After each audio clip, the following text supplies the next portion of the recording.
200 വരെ നമ്മൾ എത്തിയിരുന്നു. ഈ 200 വരെ എത്തുക എന്ന് പറഞ്ഞാൽ പോലും സ്വാഭാവികമായിട്ടും അതിൻ്റെ സ്പീഡിൻ്റെ ഫ്ലക്ച്വേഷൻ സ്വാഭാവികമായിട്ടും ഉണ്ടായിരിക്കും.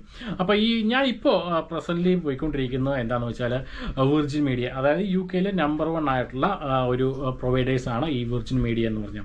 അതുകൂടാതെ സ്കൈയുടെ ഫൈബർ ഉണ്ട്, പിന്നെ വോഡോഫോണിൻ്റെ ഉണ്ട്, പിന്നെ ടോക്ക് എന്ന് പറഞ്ഞുകൊണ്ട് അങ്ങനെ കുറേ കമ്പനികളുണ്ട്. ഇന്ന് എല്ലാ കമ്പനികളും ഓൾമോസ്റ്റും ഫൈബറിൻ്റെ ആ ഒരു രീതിയിലാണ് പോകുന്നത്. കാരണം എല്ലാവർക്കും നല്ല സ്പീഡ് തന്നെ വേണം.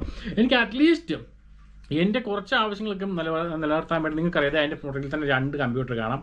അതുകൂടാതെ എൻ്റെ ഓഫീസ് സംബന്ധമായ കാര്യങ്ങൾ മാത്രം ചെയ്യാൻ വേണ്ടിയുള്ള മറ്റ് ഒരു കമ്പ്യൂട്ടർ വീടിൻ്റെ മറ്റൊരു ഓഫീസ് റൂമിലുണ്ട്. പിന്നെ നമ്മൾ പറഞ്ഞല്ലോ മൊബൈല്, TV എന്ന് വേണ്ട അങ്ങനെ പല കാര്യങ്ങളും നമ്മൾ വീട്ടിലാണെങ്കിൽ ഉപയോഗിക്കുന്നത്. അപ്പോൾ ഓഫീസ് സംബന്ധമായ കാര്യങ്ങളും വീട്ടിലെ സംബന്ധമായ കാര്യങ്ങളും എല്ലാം ആയിട്ട് നല്ല സ്പീഡ് നമുക്ക് ആവശ്യമാണ്. അതുകൊണ്ട് തന്നെ ലാസ്റ്റായിട്ട് ഞാൻ അപ്ഗ്രേഡ് ചെയ്ത് വെച്ചിരിക്കുന്നത്